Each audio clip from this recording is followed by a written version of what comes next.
Praise the lord. యేసుక్రీస్తు యొక్క ప్రశస్తమైన నామంలో మీ అందరికీ కూడా శుభాలు తెలియజేస్తూ ఉన్నాను.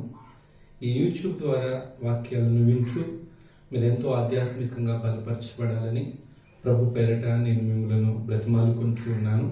మరి దేవుని మాటల చేత మన జీవితాలను బలపరచుకోవాల్సిన వారమైన ఆయన మాటలే మన బ్రతుకులకు జీవాధారకమైన ఊటలుగా ఎంచబడి ఉన్న ఈ దినాలలో దేవుని మాటల చేత మనల్ని మనం బలపరుచుకున్నాం. ఈ దిన పునరుద్ధానపు దిన ఆరాధనకు మిమ్మల్ని అందరినీ కూడా ప్రేమతో ఆహ్వానిస్తూ ఉన్నాను. ఆయా స్థలాల్లో ఉన్న ప్రతి ఒక్కరూ కూడా ఈ మాటలు వినడానికి మిమ్మల్ని మీ కుటుంబాలతో కూడా కలిసి సిద్ధపడి దేవుని మందిరంలో ఉన్నామని గ్రహించి ఈ మాటలను వినాలని ప్రభు పేరట మనవి చేస్తూ ఉన్నాను. Praise the Lord. దేవునికి స్తోత్రం. హల్లెలూయా. మంచిది. మరి సమయంలో ఈ పునరుద్ధానపు దిన వాక్య భాగాన్ని మనం ధ్యానం చేద్దాం. పరిశుద్ధ గ్రంథం నుండి కీర్తన గ్రంథం 39వ అధ్యాయం 2వ వచనాన్ని మనం చదువుకుందాం. కీర్తన గ్రంథం 39వ అధ్యాయం 2వ వచనాన్ని మనం చదువుకుందాం. నేను ఏమియు మాట్లాడక మౌనినైతిని, క్షేమమును గూర్చి అయినను పలుకక నేను మౌనముగా నుంటిని, అయినను నా విచారము అధికమాయను. కీర్తనకాడైన దావీదు ఈ మాటలను చాలా స్పష్టంగా ఒక ప్రార్థన రూపంలో ప్రభు ఎదుట మనవి చేస్తున్న ప్రార్థనా గీతం. అయితే దావీదు తన నిస్సహాయ పరిస్థితిలోను లేక తన భయంకరమైనటువంటి పరిస్థితుల చేత నడిపించబడే పరిస్థితుల్లోనో లేక తన శత్రువుల బాధల యొక్క పరిస్థితులతోనో ఈ ప్రార్థన చేయడం లేదు. కానీ దావీదు తనకున్న స్థితిని ఎరిగి ఆ స్థితి సామర్థ్యాన్ని దేవుని ఎదుట బయలుపరుస్తూ ప్రభువులో ఇంకా నేను బలమొందాలి, ప్రభు చేత నేను నడిపించబడాలి, దేవాది దేవుని యొక్క శక్తి సామర్థ్యాలను అనేకులకు బయలుపరచాలి, దేవుని కోసం నేను ఇంకా బ్రతకాలి అనేటువంటి తాపత్రయం దావీదు జీవితంలో ఎక్కువగా ఉంది. అందుకే తరిగిపోతున్న తన దినముల పరిస్థితిని బట్టి, కరిగిపోతున్నటువంటి తన జీవిత పరిమాణపు పరిస్థితిని బట్టి ప్రభు ఎదుట ప్రార్థన చేస్తూ, అయ్యా అయినను నా వేదనలు అనేకములైనని తన వేదనను గురించినటువంటి ప్రార్థన ఈ సమయంలో ఈ సందర్భంలో చేస్తూ ఉన్నాడు. ఈ రోజుల్లో ఈ దినాల్లో వేదన లేని వారంటూ ఎవరూ లేరు. ఎవరిని అడిగినా, ఎవరితో చెప్పమని చెప్పినా అనేక వేదనల గురించి మాట్లాడుతూ ఉంటారు. అది వారి కుటుంబ సమస్య కావచ్చు, అది వారి అనారోగ్య పరిస్థితి కావచ్చు, లేక కుటుంబంలో ఉన్నటువంటి ఇక్కట్లు ఇబ్బందులు కావచ్చు. ఏ పరిస్థితుల గురించి అయినా అనేక వేదనలు వారి జీవితాల్లో వారిని వెంటాడుతూ ఉంటూ ఉన్నాయి. వేదన లేని కుటుంబం కానీ, వేదన లేని ఇల్లు కానీ, వేదన లేని మనిషి కానీ ఈ లోకంలో ఎవరు కూడా లేరు అనేటువంటి చెప్పడానికి కూడా మనము ఆలోచించవలసినటువంటి పని లేదు. ఎవరిని కదిపినా లేక ఎవరిని అడిగినా, ఇగోండి మా పరిస్థితులు ఎలా ఉన్నాయి, మా కష్టం ఎలా ఉంది, మాకు దుఃఖం ఎలా ఉంది, కన్నీరు నీరులా కారిపోతుంది అని వేదనల గురించినటువంటి సంగతులను అనేకులు తెలియచేస్తూ ఉంటారు. అయితే దావీదుకున్న వేదన ఏంటో, ఆ వేదన యొక్క పరిస్థితి ఏంటో ఈరోజు నీవు నేను నేర్చుకుందాం. ఈ లోక సంబంధమైనటువంటి వేదనల గురించి మనం ఆలోచన చేస్తూ ఉంటే అది ఆరోగ్యాన్ని పాడు చేస్తుంది, అది ఆరోగ్యాన్ని క్షీణింప చేస్తుంది. ఎందుకు? పిల్లలకి పెళ్లిళ్ళు అవ్వాలనో, లేకపోతే కుర్రోళ్ళకి ఉద్యోగాలు రావాలనో, లేక కుటుంబంలో ఉన్నటువంటి సమస్యల చేత నడిపించబడుతూ విడిపించబడాలనో, లేక భర్త మారు మనసు పొందాలనో, లేక బిడ్డలు రక్షణ పొందాలనో, లేక కుటుంబాల్లో ఆశీర్వాదం కావాలనో చెప్పి ఆశీర్వాదం కోసం ఎదురు చూస్తూ అనేక వేదనల చేత నడిపించబడుతూ ఉంటారు. అఫ్ కోర్స్ ఈ లోకంలో ఏ పరిస్థితులు గుండా నువ్వు నడిపించబడుతున్నా దాని యొక్క ఆంతర్యం వేదనే నీకు గురి చేస్తూ ఉంటుంది. ఆ సమస్య నీకు తీరకపోతే, ఆ కష్టము నిన్ను పట్టి పీడించకపోతే దాని మూలాంశము నీకు వేదనే, దాని మూలాంశము దాని నీకు శోధనే, ఇబ్బందే, కష్టమే, కన్నీరే. అలాంటి మహాభయంకరమైన పరిస్థితుల్లో కీర్తనాకాడైన దావీదు నీకు నాకు నేర్పిస్తున్న ప్రార్థన, నీకు నాకు నేర్పిస్తున్న ఒక ముఖ్య వాక్య భాగాన్ని ఈరోజు మనము నేర్చుకోబోతూ ఉన్నాం. ఆయన మాట్లాడుతూ నేను ఏమియు మాట్లాడక మౌనినైతిని, క్షేమమును గూర్చి అయినను పలుకక నేను మౌనముగా ఉంటుని, అయినను నా విచారము అధికమాయను. దేవునికి స్తోత్రం. ఆయన విచారం ఏంటి, ఎందును బట్టి విచారము, దేనిని గురించినటువంటి విచారము ఈరోజు మనము తెలుసుకోవలసినటువంటి వారమైనా. ఎందుకు అంటే తన దినముల పరిమాణము తరిగిపోతున్న పరిస్థితిని బట్టి, తన జీవిత పరిమాణము కరిగిపోతున్న పరిస్థితిని బట్టి ఆయన వేదన నొందడం లేదు. కానీ ప్రాణాలు పోతున్నాయి అంటే, లేక దినాలు తరిగిపోతున్నాయి అంటే వేదన అనేకులకు ఉంటుంది. చాలా మందిని అడిగితామా, నువ్వెన్ని సంవత్సరాలు బతకాలనుకుంటున్నావు, ఎన్ని దినాలు జీవించాలనుకుంటున్నావు అని అడిగితే వాడు చెప్పే మాట ఏంటో తెలుసా? నేను 100 సంవత్సరాలు బ్రతకాలి, నేను నిండు 100 ఏళ్ళు బ్రతకాలండి, నా ఆయుష్కాలము దినదినం పొడుగవ్వాలండి అనే ప్రతి ఒక్కరూ బ్రతకడానికి ఆశపడుతూ ఉంటారు. ఈ లోకంలో వారు ఏం సాధించారో, ఏం సాధిస్తున్నారో, ఏం సాధించబోతున్నారో అనే విషయాలను పక్కన పెడితే ప్రతి ఒక్కరు కూడా బ్రతకాలని కోరుకుంటారు. ప్రతి ఒక్కరు కూడా వారి జీవితాలు నిండు 100 ఏళ్ళు గడపాలని కోరుకుంటారే తప్ప అర్ధాయుషితో పోవాలని, లేక అర్థవంతంగా జీవితాన్ని కొనసాగించాలని ఈ లోకంలో ఉన్నటువంటి వారు ఎవరు కూడా అడుగురు. అయితే దావీదు చెప్తున్నటువంటి పాఠం ఏంటంటే, అయినను నా విచారములు అధికమాయను. ఎందును గురించినటువంటి విచారము, ఏ పరిస్థితులను గురించినటువంటి విచారము అంటే, ఆయన దినముల పరిమాణం తరిగిపోతుందనో, లేక నేను చనిపోబోతున్నానో, లేకపోతే నా దినాలు ఈ లోకంలో గడపలేకపోతున్నానో అనే బాధ కానే కాదు. కానీ దేవుని సన్నిధిలో నేను నివసించలేకపోతున్నానే, దేవుని సన్నిధిలో నేను ఉండలేకపోతున్నానే, బ్రతికిన దినములన్నిట దేవుని కృపాక్షేమములు కలగచేసే నా దేవుని సన్నిధి నా జీవితాల్లో ఘనమైన కార్యాలను చేయగలుగుతుంది. అటు దేవుని సన్నిధిని నేను ఎందుకు జీవించలేకపోతున్నాను, ఎందుకు నా దేవుని యొక్క ఆయుష్ చేత నేను బ్రతకలేకపోతూ ఉన్నాను, ఎందుకు నా దినముల పరిమాణాన్ని దినదినము కూడా నేను పెంచుకోలేకపోతున్నాను అనే ఆవేదన. అంటే ఈ లోకంలో ఏదో మేడలు కట్టాలని, లేకపోతే ఆ బంగారం సంపాదించుకోవాలని, లేకపోతే పేరు ప్రఖ్యాతలు సంపాదించాలని కాదు. కానీ ఈ లోకంలో జీవించిన జీవితం దేవుని కోసం జీవించాలని, దేవునిలో జీవించాలని, దేవుని చేత జీవించబడుతూ ఉంటూ ఆయనను స్తుతించాలని, దినానికి 7 మార్లు ప్రార్థన చేస్తూ ప్రతి క్షణము తంబురుతో సితారతో దేవుణ్ణి ఆరాధిస్తూ నాట్యమాడుతూ ప్రభు నామాన్ని గణపరుస్తున్నటువంటి దావీదు తరిగిపోతున్న తన దినములను గురించినటువంటి వేదన కాదు, కానీ దేవునికి నేను దూరమైపోతున్నానే, నా జీవితము దేవునికి దూరమైపోతుందే, నేను దేవునిలో బ్రతికే దినాలు తరిగిపోతున్నాయే, దేవుని చేత నేను నడిపించబడేటువంటి దినాలు కరిగిపోతున్నాయి అనే వేదన తన జీవితాన్ని ఎంతో బాధపరిచిందండి. తన జీవితాన్ని ఎంతో కృంగుదల కలగచేసింది.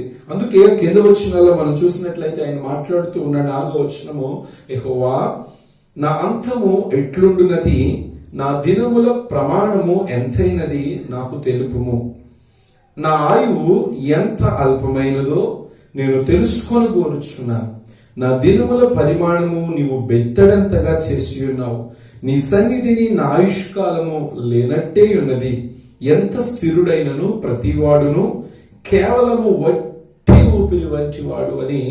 ఎలాంటి ధనవంతుడైనా, లేక ఎలాంటి బీదవాడైనా, ఎలాంటి స్థిరుడైనా, సామాన్యుడైనా, సామంతుడైనా, లేక లోకములో ఉన్నటువంటి వారు ఎవరైనప్పటికీ వారు జీవించే జీవితం వట్టి ఊపిరి వంటిది. దినముల పరిమాణం తరిగిపోతూ ఉంటే, దేవుని సన్నిధిలో ఆయుష్కాలం లేనట్లుగానే కనిపిస్తూ ఉంటే, అయ్యో నేను దేవునితో బ్రతకాలి, దేవునితో ఉండాలి, దేవునితో మమేకం అవ్వాలి, దేవుని సహవాసాన్ని నేను పొందుకోవాలి, దేవుని చేత నేను నడిపించబడాలి, దేవుని ఇంకా స్తుతించాలి, ఇంకను గణపరచాలి, ఆరాధించాలి, సేవించాలి, నాట్యమాడుతూ ప్రభువులో నేను లీనమైపోవాలి అనే వేదన తన జీవితాన్ని ఎంతో బలహీనం చేస్తూ ఉందండి.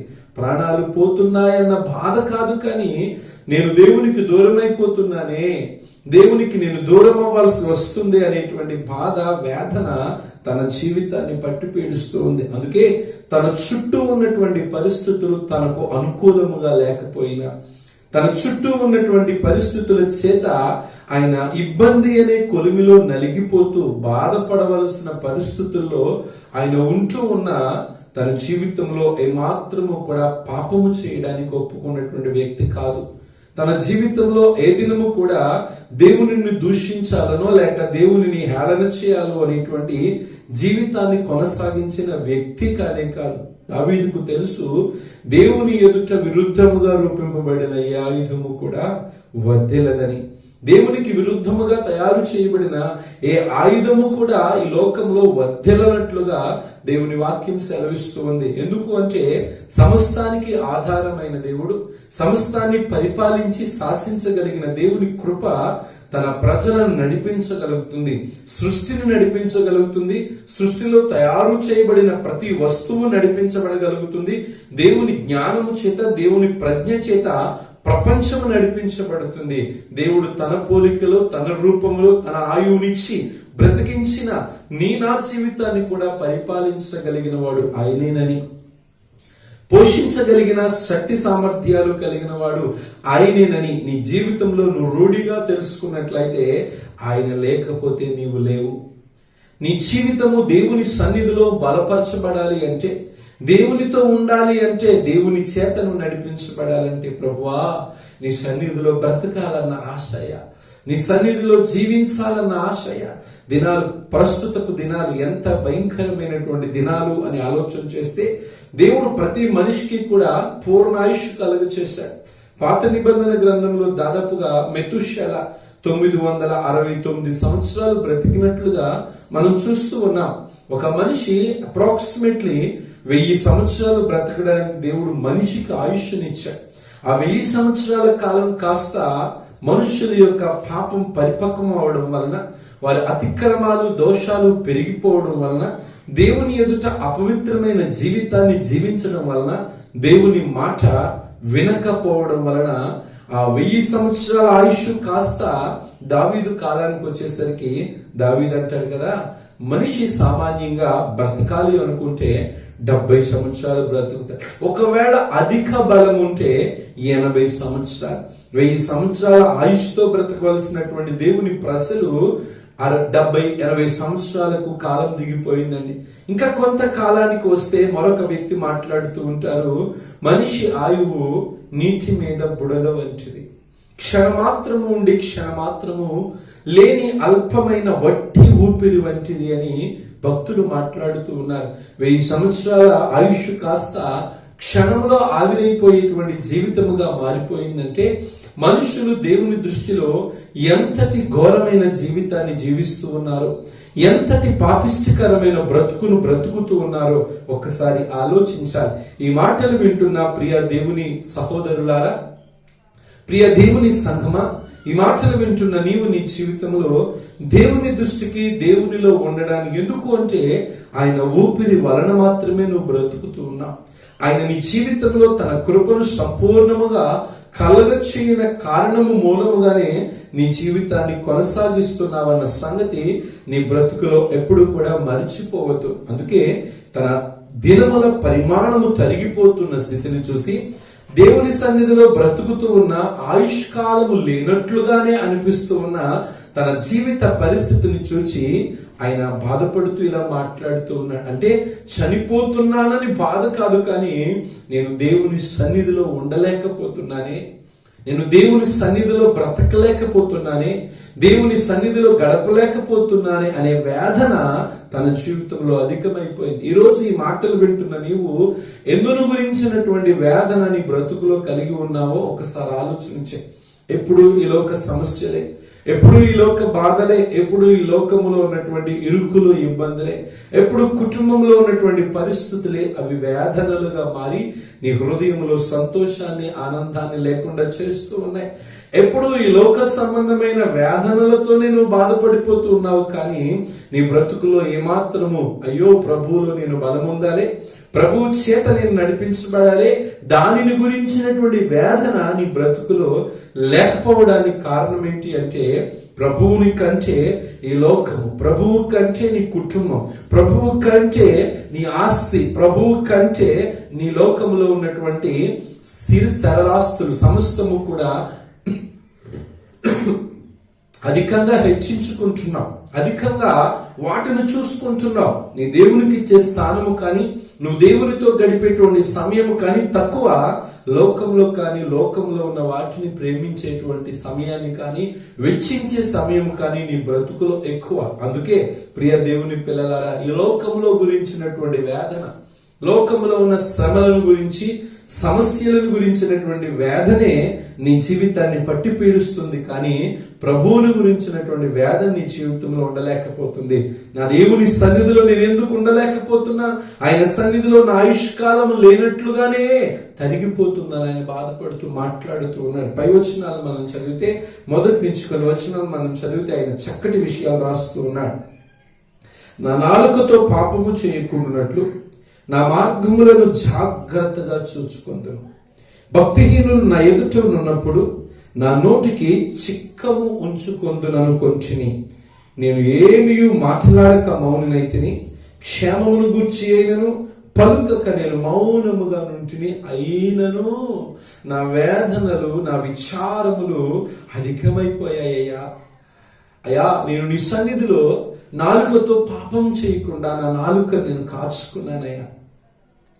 నేను భక్తిహీనులు చెప్పినటువంటి మార్గాలలో వెళ్లకుండా, లోక సంబంధమైనటువంటి తలంపుల చేత నేను నడిపించబడకుండా, లోక వ్యసనాలకు నేను చిక్కుకుపోకుండా, లోక సంబంధమైన ఇచ్చలకు నేను లోబడిపోకుండా నా నోటికి చిక్కం వేసుకుని ఉన్నాను ప్రభు. అంటే అన్యాయకరమైనటువంటి గుద్దులాటలో కానీ, లోక సంబంధమైనటువంటి వ్యసన క్రాంతులలో కానీ నేను పడకుండా నా భక్తి జీవితాన్ని నేను కాపాడుకుంటున్నాను నాయన. నీ సన్నిధిలో బ్రతకాలని, నీ సన్నిధిలో జీవించాలని, నీ కోసం నా శేష జీవితాన్ని నీ కోసం నేను గడపాలని, నీ సన్నిధి కోసం ఆశతో ఎదురు చూస్తున్నాను ప్రభువా అని మాట్లాడుతూ ఆయన అయినను నా విచారములు అధికమైపోయినాయి ప్రభువా. అంటే తన భక్తిని ప్రభు ఎదుట తెలియచేస్తూ ఉన్నాడు.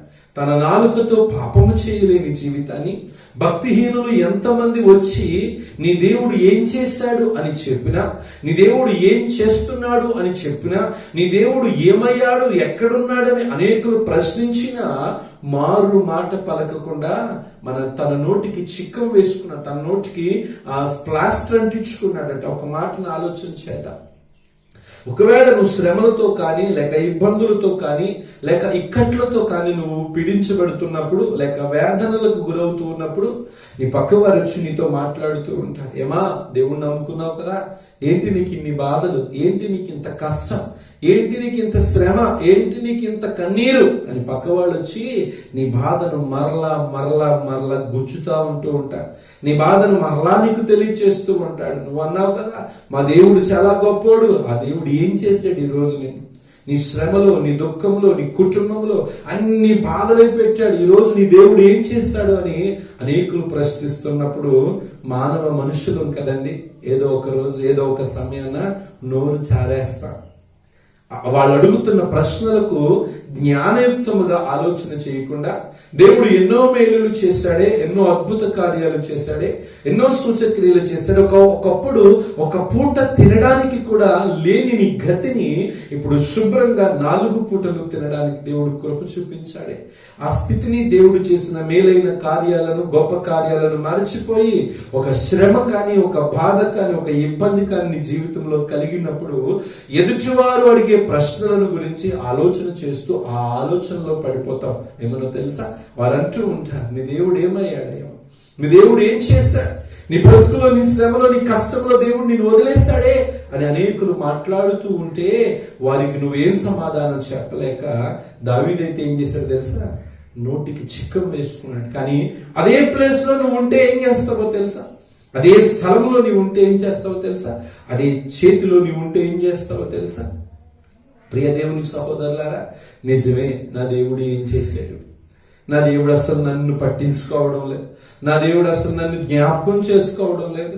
ఏం దేవుడు, ఏదో ప్రభువా ప్రభువా ప్రభువా అని 24 గంటలు యేసయ్యా యేసయ్యా యేసయ్యా అని పలుకుతున్నాను, కానీ ఆయన ఏమాత్రం సహాయం చేయడం లేదు. అంటే నీ భక్తిని హీన స్థితిని కలగ చేయడానికి సాతానుగాడు వేసే తంత్రాలు, సాతానుగాడు వేసే ఉచ్చు, ఆ ఉచ్చులను నువ్వేం చేస్తున్నావు అంటే పడిపోతూ ఉన్నావు. ఆ ఉచ్చులో పడిపోయి నీ భక్తిని హీనం చేసుకుంటున్నావు, దిగజార్చుకుంటున్నావు, తద్వారా దేవుణ్ణి దూషిస్తూ ఉన్నావు. నిజమే, దేవుడు ఏం చేస్తాడు? ఎప్పుడు దేవుడు దేవుడు అని మందిరానికి వెళ్ళిపోతాను, ఎప్పుడు దేవుడు అని దశమ భాగాలు ఇచ్చేస్తాను, ఎప్పుడు దేవుడు అని దేవుని సన్నిధిని విడిచిపెట్టాను, శుక్రవారం ఆదివారం తప్పకుండా నేను వెళ్ళిపోతానని ప్రతి సమయంలోనూ కూడా దేవునితో నేను గడుపుతానని అని నీవు ఒకవేళ నీ సమస్యను బట్టి, నీ వేదనను బట్టి నువ్వు దుఃఖపడిపోతూ ఉంటే, ఎవరైనా నీ దేవుడు ఏం చేశాడయ్యా అని నిన్ను అడుగుతూ ఉంటే నువ్వు చెప్పే సమాధానం ఏంటో తెలుసా? నిజమే, నా దేవుడు ఏమీ చేయలేదు అంటే అక్కడ రాస్తూ ఉన్నాడు దావీదు భక్తుడు, నా మార్గములను జాగ్రత్తగా చూచుకొందును, నా నోటికి చిక్కముంచుకొందును. ఎందుకు ఆ మాటను చెప్తున్నాడు అంటే, భక్తిహీనులు నా ఎదుట ఉన్నప్పుడు, భక్తి లేని వారు, దేవుని ఎరగని వారు, దేవుని చేత నడిపించలేని వారు అనేక ప్రశ్నలతో నేను సతమతం చేస్తూ ఉంటారు. అందుకే భక్తిహీనులు ఆయన ఎదుట ఉన్నప్పుడట ఆయన నోటికి చిక్కం వేసుకుంటున్నాడట, ఆయన నోటికి ప్లాస్టర్ వేసుకున్నాడు. కారణం ఏంటంటే, ఒకవేళ ఎక్కడైనా ఏ క్షణంలోనైనా ఆతృతను బట్టి నోరు జారేస్తానేమో, నిజమే దేవుడు ఏం చేశాడు అని అడిగేస్తానేమోనని ఆయన తన నోటికి చిక్కం వేస్తుంది. ఎందుకు అంటే, భక్తిహీనుడు వలె తను మాట్లాడలేక, భక్తిహీనుడు వలె తను ఉండలేక. బైబిల్ గ్రంథంలో దేవుని వాక్యం సెలవిస్తుంది, యోబు నీతిమంతుడై ఉండి తన భక్తిని, తన జీవితాన్ని కాపాడుకునే విషయంలో, తన విశ్వాస సహితమైనటువంటి ప్రేమను చూపించే విషయంలో తన భార్య వచ్చి దూషించిన, తన కడుపును పుట్టినటువంటి బిడ్డలు వచ్చి దూషించిన, తన స్నేహితులు వచ్చి దూషించిన, తన పట్టణంలో ఉన్నటువంటి వారు వచ్చి దూషించి హేళన చేస్తూ ఉన్న, నోటి మాటతో కూడా పాపం చేయలేనటువంటి వ్యక్తి యోబు. భక్తిహీనులు అనేక రకాలుగా మాట్లాడుతూ ఉంటే, ఒకవేళ భక్తిహీనులే కాదు, భక్తి కలిగిన వారు కూడా అనేక రకాలుగా హీనంగా దేవుని గురించి మాట్లాడుతూ ఉంటే ఆయన నోటికి చిక్కం వేసుకున్నాడండి. ఒక మాట చెప్పాలంటే ఆయన నోటికి తాళం వేసేసుకున్నాడు. ఒకవేళ అమ్మా మూర్ఖురాలు మాట్లాడినట్లుగా మాట్లాడతగునా అని అన్నాడే కానీ, నువ్వు మూర్ఖురాలువి, నువ్వు మూర్ఖుడివి అని ఎవరిని ప్రశ్నించిన వ్యక్తి కాదు. భక్తిహీనులతో సంభాషణ దేవునికి దూరం అయిపోతూ ఉంటుంది. దేవుని దూరం చేసుకునే పరిస్థితులు మన జీవితాల్లో ఎప్పటికప్పుడు వచ్చేస్తూ ఉంటాయి భక్తిహీనులతో. అందుకే భక్తిహీనుడు నా ఎదుట ఉన్నప్పుడు నా నోటికి చిక్కం, నీ నాలుకతో పాపం చేయడానికి కానీ, అవినీతి మార్గాల గుండా నేను వెళ్ళడం కానీ, నేను త్రోవలు తప్పేటువంటి పరిస్థితులు కానీ ఏమీ లేకుండా, ఒకవేళ నేను ఏమి మాట్లాడకుండా మౌనంగా ఉన్నా, క్షేమమును గురించి కూడా పలకకుండా నాకు క్షేమం కలుగ చేయి ప్రభువా, నాకు క్షేమం కలుగ చేయి ప్రభువా అని ఆయన మాట్లాడకుండా మౌనముగా ఉన్నా, అయినను నా విచారములు అధికమాయను. దేనిని గురించిన విచారము? అయ్యో దేవుని సన్నిధిలో నేను బ్రతకలేకపోతున్నానే అనే విచారం, దేవుని సన్నిధిలో గడపలేకపోతున్నాననే విచారం, దేవుని మందిరంలో ఉండలేకపోతున్నాననే విచారము తన జీవితాన్ని ఎంతో ఎంతో ఎంతో బలహీనం చేస్తున్నందుకే నా దినముల పరిమాణం నువ్వు బెత్తడంత చేశావు నాయన. నీ సన్నిధిలో నేను ఉన్నా లేనట్లుగానే అనిపిస్తూ ఉంది. నేను ఇంకా నీ కోసం బ్రతకాలి, నీ సన్నిధి కోసం బ్రతకాలి. ఎందుకు అంటే దేవుని సన్నిధి సమస్తమైన ప్రజలకు, సమస్తమైన జనాంగానికి, సమస్తమైన వారికి అది దేవుని సన్నిధి బహుబలమైనటువంటి సన్నిధి. ఆ సన్నిధిని ప్రేమించే వారిని ఆస్తికర్తలుగా చేస్తానన్నాడు. ఆ సన్నిధిని ప్రేమించే వారిని ఆరోగ్యవంతులుగా చేస్తానన్నాడు. ఆ సన్నిధిని ప్రేమించే వారిని ఆత్మీయులుగా చేస్తానన్నాడు దేవుడు. తన సన్నిధిని ప్రేమించే వారిని, ఆయన సన్నిధిని అనుసరించే వారిని గొప్పగా చేస్తానని చెప్పాడు. అయినను నోటికి తాళం వేసుకున్నా, భక్తిహీనులు ఎదుట మౌనంగా ఉంటూ ఉన్నా, నాలుకతో పాపం చేయకుండా ఉంటున్నా, అవినీతి మార్గాల గుండా వెళ్లకుండా తన భక్తిని, తన నీతిని తన జీవితంలో కాపాడుకుంటూ ఉంటున్నా, అయినను నా విచారములు అధికమైనని చెప్పడానికి కారణం ఏంటో తెలుసా? దేవుని సన్నిధిని పోగొట్టుకుంటున్నాడేమో. తన దినముల పరిమాణాన్ని బట్టి దేవుని సన్నిధిలో ఉండలేని పరిస్థితి అయిపోతుందేమో, నా బ్రతికేంటి నాయన అని ఆయన వేదనను గురించినటువంటి ఉద్దేశం. ప్రియ దేవుని పిల్లలారా, ఈ మాటలను ఆలకిస్తూ ఉన్న నీవు నీ క్రైస్తవ జీవితంలో ఒక్కసారి ఏమి చేయనంటున్నావో ఆలోచన చేయి. ఎప్పుడు నీ కుటుంబం గురించి, నీ భర్త గురించి, లేక నీ పిల్లల గురించి, నీ రక్త సంబంధికుల గురించి, లేక నువ్వు కట్టుకున్న వారి గురించి, లేకపోతే నీ జీవితంలో ఆ ప్రతి విధమైనటువంటి సమస్య గురించి, ప్రశ్నల గురించి నువ్వు తలెత్తుకుంటూ అనేక విచారాలతో, అనేక వివాదాలతో, మనశ్శాంతి లేక కృంగిపోతూ, కృషించిపోతూ, బలహీనమైపోతూ నా ప్రియ దేవుని పిల్లలారా, ప్రియ దేవుని సహోదరులారా, ఈ మాటలను ఆలకించి, లోకంలో చాలా మంది అనేక రకాల విచారాలను కలిగి ఉంటూ ఉంటారు. ఆ విచారము లోక సంబంధమైనవే కానీ దేవుని గురించినటువంటి విచారం కానీ ఆయన సన్నిధిని ప్రేమించాలి. అయ్యో నేను దేవుని సన్నిధిలో తలాంతులు పొందలేకపోతున్నానే, ఫలాలు పొందలేకపోతున్నానే, ఆత్మీయ వరాలతో నేను నింపబడలేకపోతున్నానే, ఫలించలేకపోతున్నానే, మనోనేత్రాలు వెలిగించబడలేకపోతున్నానే, జ్ఞాననేత్రాలు తెరుచుకోలేకపోతున్నానే, ఆయనను చూడలేకపోతున్నానే, ప్రత్యక్షతలు ప్రసన్నతల చేత నేను పట్టబడలేకపోతున్నానే. ఆ విషయంలో కాదు విచారం, ఈ లోక సంబంధమైన విషయంలో, లోకస్తుల సంబంధమైన విషయాల్లో బైబిల్ చెప్తూ ఉంది, దేవుని వాక్యం సెలవిస్తుంది. ప్రియ దేవుని పిల్లలారా, దేవుని సహోదరులారా, ఈ మాటలు వింటున్న నీవు నీ విచారము ఎందును గురించి? అయినను నా విచారం అధికమైనని దావీదు మాట్లాడుతూ ఉన్నాడు. దావీదు విచారం ఎందుకు అంటే, దేవుని సన్నిధిలో గడపలేకపోతున్నానే, ఆయన సన్నిధిలో బ్రతకలేకపోతున్నానే, ఆయన సన్నిధిని ప్రేమించలేకపోతున్నానే, ఆయన సన్నిధిలో జీవించలేకపోతున్నానన్న విచారమే తన జీవితాన్ని ఎంతో బలహీనం చేస్తూ ఉంది. నేను నాలుకతో పాపం చేయకపోయినా, నేను అవినీతి మార్గాల గుండా వెళ్ళకపోయినా, భక్తిహీనుడు నా ఎదుట ఉన్నప్పుడు నా నోటికి మూతిని చిక్కము కట్టుకు ఉన్నా, అయ్యో నా క్షేమము గురించి నేను పలుకకపోయినా నా విచారం అధికమైపోయింది అనడానికి కారణాలు తన ఆధ్యాత్మిక జీవితాన్ని దేవునిలో బలపరుచుకోవాలని, ఇంకా సన్నిహిత సంబంధాన్ని, ఇంకా సన్నిహిత సహవాసాన్ని దేవునిలో కలిగి ఉండడానికి మాత్రమే తన వేదన, తన విచారము ఎక్కువైపోయిందని మాట్లాడుతున్నాడు. బైబిల్ గ్రంథంలో కొన్ని రకాల విచారాలు బైబిల్లో మనం చూస్తూ ఉంటాం. కొందరు లోక సంబంధమైన వాటి కోసం పడే విచారం, ఆ విచారం వారి జీవితాల్లో ఏమాత్రం సుఖాన్ని కానీ సంతోషాన్ని కూడా కలగచేయలేదు. పరిశుద్ధ బైబిల్ గ్రంథంలో మొదటి ఒక స్త్రీ తన విచారాన్ని బట్టి ఎంతో బాధపడిపోతుంది. ఆ విచారం ఏంటో మనం చూద్దాం. లూకా సువార్త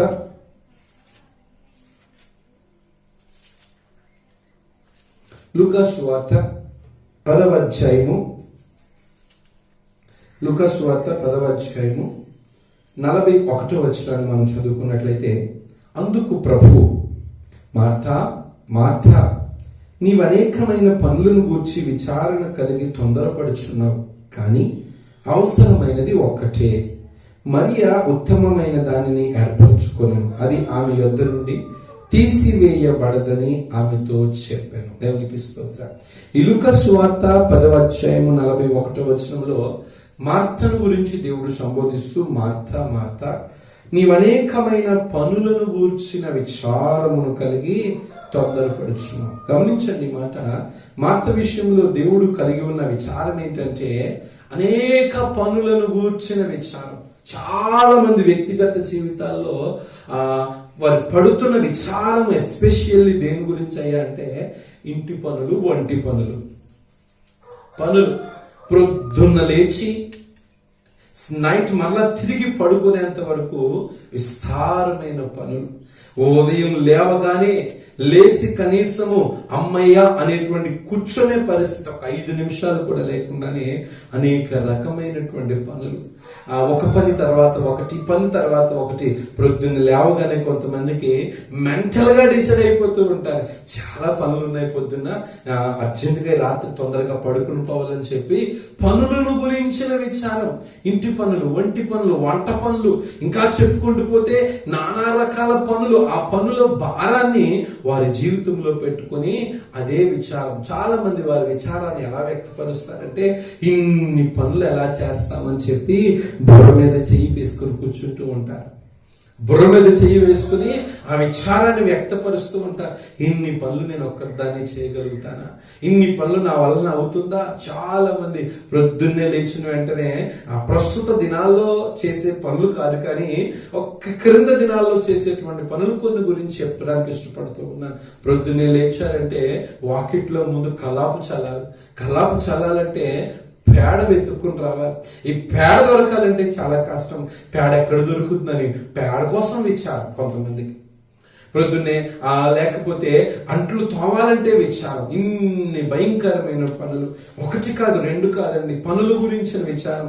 యేసుక్రీస్తు ప్రభువును తన ఇంటికి ఆహ్వానించిన మార్తా మరియా యేసయ్య తన పక్షమున ఉన్నాడని, యేసయ్యే నిజమైన దేవుడని, యేసుక్రీస్తు తప్ప నిజమైన దేవుడు ఈ లోకంలో ఎవ్వరూ లేరని ఎరిగి ఇంటికి ఆహ్వానించి ఆ మాటలను వినాలని, ఆ మాటల యొక్క నిత్య జీవాన్ని పొందాలని ఆశపడిన అక్క చెల్లెళ్ళు మార్తా మరియా.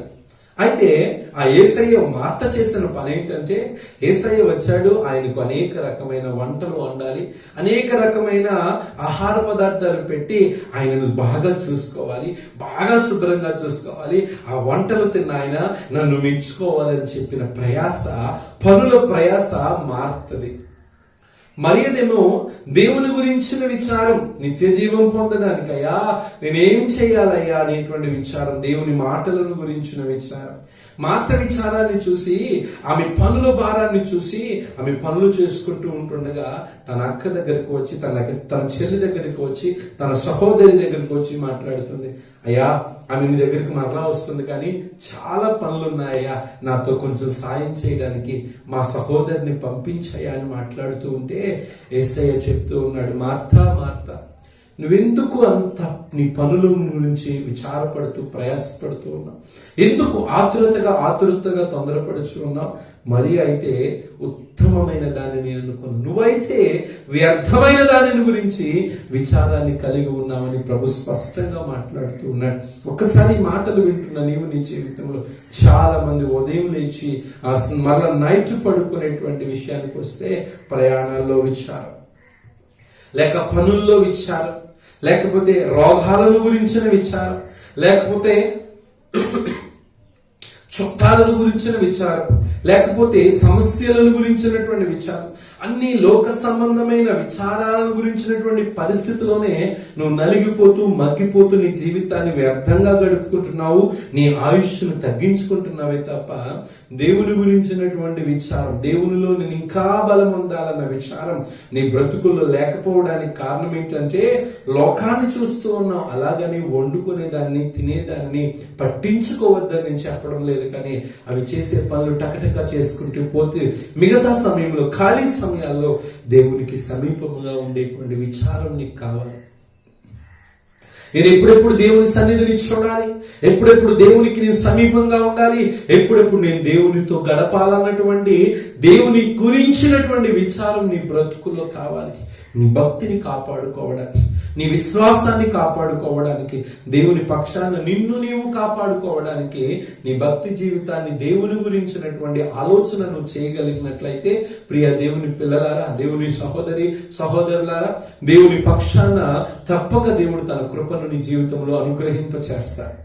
తనను గురించినటువంటి విచారము ప్రభు పక్షాలను నిలవపెట్టగలిగినట్లయితే, ఇక్కడ మార్తతో చెప్తున్నటువంటి మాట దేవాది దేవుడు స్పష్టంగా మాట్లాడుతూ ఉన్నాడు. నువ్వు వ్యర్థమైన దాని గురించి నా విచారం పడుతున్నావు, కానీ మరి అయితే ఉత్తమమైన దానిని పొందుకోవడానికి విచారం పడుతుందని మాట్లాడుతూ ఉన్నాడు.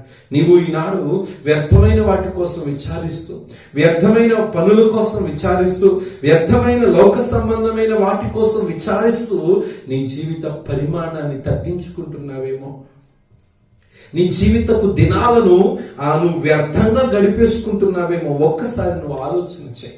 నీ భక్తి జీవితాన్ని కాపాడుకునే విషయంలో ప్రియ దేవుని సహోదరులారా, నీ భక్తి జీవితాన్ని కాపాడుకునే విషయంలో, నీ ఆధ్యాత్మిక జీవితాన్ని బలపరుచుకునే విషయంలో ప్రభువుకు నువ్వు ఎందుకు సమీపంగా ఉండలేకపోతున్నావు? ఎందుకు దేవునితో ఒక సన్నిహిత సహవాసాన్ని నువ్వు కలిగి జీవించలేకపోతున్నావు? ఒక్కసారి ఆలోచన చేసి నీ పనులను గురించిన విచారాన్ని పక్కన పెట్టి దేవుని గురించినటువంటి విచారాన్ని నువ్వు కలిగి ఉన్నట్లయితే నీ విచారాన్ని నాట్యంగా మార్చగలిగిన వాడు నా దేవుడు. దేవునికి స్తోత్రం. హల్లెలూయా. బైబిల్ గ్రంథంలో అదే అధ్యాయంలో మరొక విషయాన్ని మనం చూస్తే, మొదటి విచారము పనులను గురించినటువంటి విచారం. అది వారి ఎదుట, వారి దృష్టికి చెడ్డది, దేవుని దృష్టికి చెడ్డది. రెండవ విచారాన్ని కూడా ఈరోజు మనం ధ్యానం చేద్దాం. పరిశుద్ధ గ్రంథం నుండి లూకా సువార్త,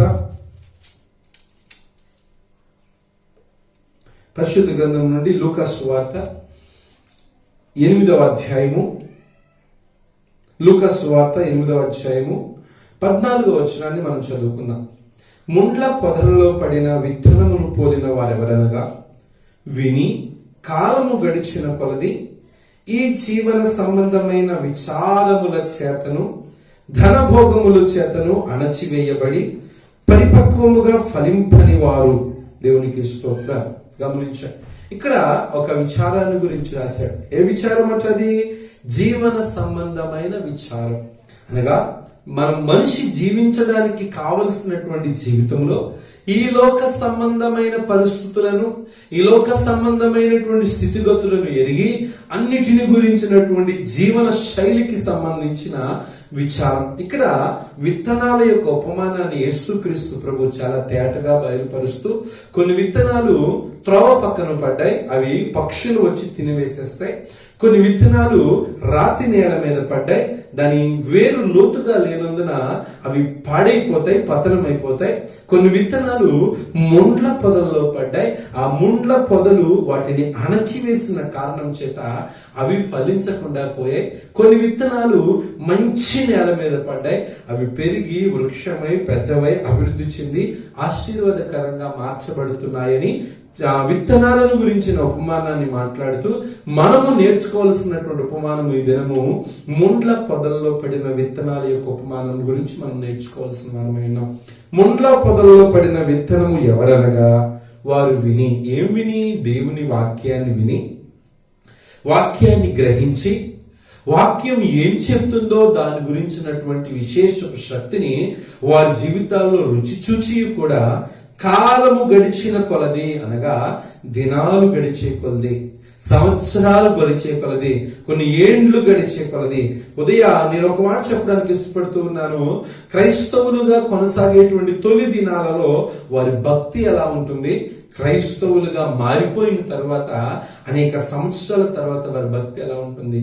ప్రభువుని నమ్ముకునేటువంటి తొలి దినాల్లో దేవుడు అంటే ఎంతో ఆశ, దేవుని కోసం పరిగెత్తేవాళ్ళం, దేవుని కోసం పాటు పాడేవాళ్ళం, దేవుని కోసం ఎంతో ప్రయాసపడేవాళ్ళం, దేవుని కోసం ఏదైనా చేయడానికి ఇష్టపడేవాళ్ళం, ముందుకు పరిగెత్తేవాళ్ళం. అది దేవుని కోసము మనం ఏర్పాటు చేసుకున్నటువంటి పయనం. అది తొలిత దినాలలో. కానీ రాను రాను కాలం గడిచిన కొలది, దినాలు తరిగిన కొలది, నెలలు తరిగిన కొలది, సంవత్సరాలు తరిగిన కొలది ఆ విశ్వాసం ఎలా ఉంటుందంటే మొడ్డులాగా మిగిలిపోయే పరిస్థితిలో ఉండిపోతుంది. కానీ అది ఎప్పుడు చిగురించే పరిస్థితిలో ఉండలేకపోతుంది. నువ్వు మొదట్లో ఉన్న నీ విశ్వాసాన్ని పోల్చుకుని నువ్వు తరువాత ఆ ఎదుగుతూ కాలము గతించి అనేక సంవత్సరాలు గడిచినటువంటి విశ్వాసమును పోల్చి చూస్తే దిగజారిపోతుంది తప్ప అది ఏమాత్రము కూడా అధిక విశ్వాసంలోనికి నడిపించబడే పరిస్థితి కానీ ప్రక్రియ కానీ ఏమాత్రము కూడా కనిపించకపోతుంది. కారణం ఏంటంటే కాలము గతించిన కొలది జీవన సంబంధమైన విచారములట. చాలా జాగ్రత్తగా ఈ మాట గమనించండి. జీవన సంబంధమైన విచారముల చేత, ధన భోగముల చేత అణచివేయబడి. చాలా మంది ఈరోజు వారి విచారం ఏంటి? నేను ఎవరినైనా అమ్మ నీ విచారం ఏంటి అని అడిగితే పిల్లకి పెళ్ళి అవ్వట్లేదండి, చాలా సంబంధాలు వస్తున్నాయండి, ఎన్నో సంబంధాలు అందరూ చూసి వెళ్ళిపోతున్నారండి, పిల్లకి పెళ్ళి అయిపోతే బాగుండండి. ఆమె తన కుమార్తె యొక్క వివాహాన్ని గురించిన విచారం. లేక తన బిడ్డల గురించి అమ్మా ఏంటి నీ విచారం అని అడిగితే, మా బిడ్డండి చాలా చదువుకున్నాడండి, ఏమి ఉద్యోగం లేక ఎంతో బాధపడుతున్నాడు, ఎంతో ప్రయాసపడుతున్నాడండి. నా దేవుడు నా బిడ్డకు ఒక చక్కటి ఉద్యోగం ఇస్తే నా విచారం పోతుందండి.